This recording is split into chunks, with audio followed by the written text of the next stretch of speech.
Tell me, you said this is your first Comic Con. How many times have you done it now? This will probably be my 5th or 6th year, like in a row. And then prior to that, I had been a few times, and I grew up in San Diego, so. Really? So I went as a resident in the pretty early days of it. Okay. So pretty early days of the Comic Con, obviously pretty early days for you. Have you been a fan of this kind of culture for a long time? Did you grow up with this kind of thing? Yeah. I mean, I got into Comic Con through movies because I'm not as much a comic book guy as I'm a movie guy, but I love movies. You know, comic books are obviously a great source material, and there's been so many good ones. And without having been a comic book first, Star Wars was, pretty much a comic book movie. So when Star Wars hit, it was a few years later that I went to my first Comic Con, and my reason for being there mostly was to talk about Star Wars stuff. Is there such thing as a comic book sensibility? You talk about Star Wars as being a comic book movie. Is there, especially as a guy that watches a lot of movies, can you look at something that may not have comic books as a source material and say this is a comic book movie? Yes. So, all right. So you're filming. It's true, though. It's true. Things do have that sensibility, even if they haven't been a comic book first. But most of the time, when it has that sensibility, it probably has been actually a comic book first. But you know what I mean. Or serialized entertainment. That's what Star Wars and Raiders of the Lost Ark did, and it was more like a throwback to movie serials that they would show before the main feature that had cliffhangers and all that. How do you feel about now that Lucas has left Star Wars? I love it. Have you been on Star Tours at Disneyland? No, I've not. It's more entertaining than the last 3 movies, for sure. Mm-hmm. It's like George Lucas just signed off on it. He didn't really get involved creatively, is what I'm told. Mm-hmm. And kudos to him for that, because when he sticks his nose out of it, and people that love Star Wars are putting it all together, turns out pretty good. Like Jar Jar's in there, but it's real brief, and but you still go to where Jar Jar's people live, the Gungans. So you go underwater, But it's also, there's a bunch of different things that could happen. Like anytime you go on the ride, there's variables and variations, and I love it. I think it's really fun. You could carry a bat. Because I like the old one a lot. Yeah. I like the old Star Tours, and so I was kind of sad that it's just going to go away permanently for this new one. But the new one's pretty good. You have a history with Disney, though. I do have a history with Disney. Captain EO, right? Yeah, but I grew up in San Diego, and then eventually moved to Los Angeles. So my entire life, I've been with under 2 hours from Disneyland. So I've been lots and lots of times, and that was one of the times I went, was the weekend that Star Tours opened. I was there, and then I think it was when Captain EO opened. They kept the park open for 36 hours in a row, and so me and my friends tried to stay the entire time. We got tired and went home, but after about 2 hours. But anyway, Captain EO. I'm in Captain EO. And you're in Fast Times at Ridgemont High as well. Fast Times, About Last Night, Blade Runner, some pretty good ones, and then a lot of awful ones. Well, speaking of good movies... As an extra, we should say, for your listeners that aren't necessarily... They're sitting here going, what did you do in Blade Runner and Fast Times? Right. Yeah, I was just an extra in all those things. And in Captain EO, I was just a dancer on the last day of the shoot when they put us in the choreographed dancers' costumes and then had us do just, jump around randomly in celebration in the last scene in the movie. You got some moves. It's not till the last scene in the movie.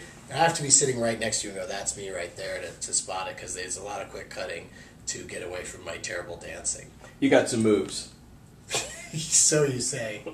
So, let's talk about good movies here. You're here filming ChronicCon 420, A New Dope. Is that right? Fans Dope, or Empire Strikes Back, or Return of the Red Eye. It'll either be a really long Fiona Apple-esque title, or we have to pick one. You can have a This World's Bullshit moment. Speaking of Fiona Apple. What? Oh, no, I'm not. I might snap. Sorry. So, what are you looking for while you're here at Comic-Con? Well, we're just filming this because Morgan Spurlock made a Comic-Con movie, and I'm sort of locked into just sort of doing what he did, but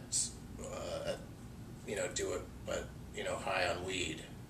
So, so he did a Comic-Con movie. So now I'm here at Comic-Con with the film crew, and I'm high.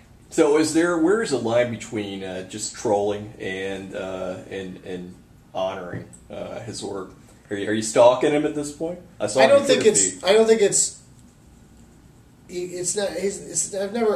I'm sort of honoring his work, but it's more. It's not as much homage as it's just a jumping off point for my stuff, because ultimately I'm not really ripping off his movies as much as just pretending to. I was going to ask you about this. Is there much crossover, you think, between science fiction, fantasy, fandom, and stoners? Well, there's a lot of stoners that like that kind of stuff. Like, it's really fun. I've never been like a D&D guy, but I know a lot of stoners that are, and it's a fun thing to do when you're high with your friends. That's the thing that's fun about. I get high with stand-up comedians all the time. We sit and joke around. It's like it's pretty imaginative, creative place to be. So like Monopoly's probably not that fun when you're high, because it's about serious things. And there's go to jail. The mortgage. Yeah. And you can go to jail. Yeah, it's it's just the man is too involved in that. But when you play Dungeons and Dragons, then you can sit there and I think there's definitely a crossover there. But at Comic-Con, I don't get approached that much because it is a real family audience, and the kids don't really. You're looking for them though on your Twitter feed, right? You're looking for people with cool costumes. I'm looking for adults. Yeah, I don't want to. I'm not offering kids to get high with children, but I want to find somebody in one of my costumes that I like, one of my characters I like, and then smoke with them. I know I won't really be smoking with Batman, but how about Captain EO? How about that costume? Does anybody dress up as Captain EO? Yeah, I don't think so anymore. That's the thing, is I don't want to go too obscure on the costumes, the options. I've got a pretty short list just to try to really make it happen. Well, anonymity is obviously a problem with you. People know who you are. Have you considered maybe putting a helmet on or costume yourself and wandering around? I don't have that big of a problem wandering around. Like, I can go out on the floor and, people want to take a picture occasionally, but for the most part I can just sort of cruise around and not be hassled too much. But I've been here with Sarah Silverman, and she put a mask on so she could walk around and not get mobbed, and it was pretty entertaining, because she would just stand there with this dumb-looking mask on, and nobody really looked twice at her. Oh, it kills me. I might have been next to her. I love her stuff. Yeah, I think you were. I think you were like standing right next to each other and that close. Going, why does that weird monster mask person keep pinching my butt? So, are you worried ever about smoking with fans? Do you ever worry about trouble of any sort? Like they might turn out to be a cop or something? Oh, you know what that means? Yeah, it's a bust. No, my alarm goes off every day at 4:19, just so that I can be smoking right at 4:20, if possible. Yeah, I worry about that. Sometimes I'm in an airport, so I can't. So a bust. Let's talk about that. A bust, or maybe giving you something. Yeah, well, like some of my friends are like, kind of, how can you just smoke weed that strangers give you because it might be laced, and I just don't really see someone. Now this will give somebody that idea, but to lace it with something that's at all bad or deadly or in any way, and then to find me at one of my shows or just somewhere where I'm out in public, and then pretend to like me and give it to me. Yeah, it seems pretty far-fetched. And then they don't even, and if they're just giving it to me, they're not even going to be there when whatever happens to me, so they don't even get to laugh at the fact that they... What about a bust then? Those guys go to ridiculous lengths. But they do go to ridiculous lengths, but it seems to be more, they're going after the the more hardened criminals. You know, like I often joke though that it would be hilarious if my whole career was just. This was all a big elaborate sting operation, and when you come to my shows, kind of a weird everyone gets arrested. Kind of a Scanner Darkly kind of thing. Yeah. So I'm not going to keep you much longer. I know you guys are busy. What do you hope to accomplish in the next couple of days? I just want to, use marijuana and the power of Twitter and cameras to just see what can happen. To just show people that. If you dream of smoking weed with someone dressed up like Jessica Rabbit, then it might happen. You just have to, put it out there to the universe. I mean, what was that book, that Oprah book? The Secret.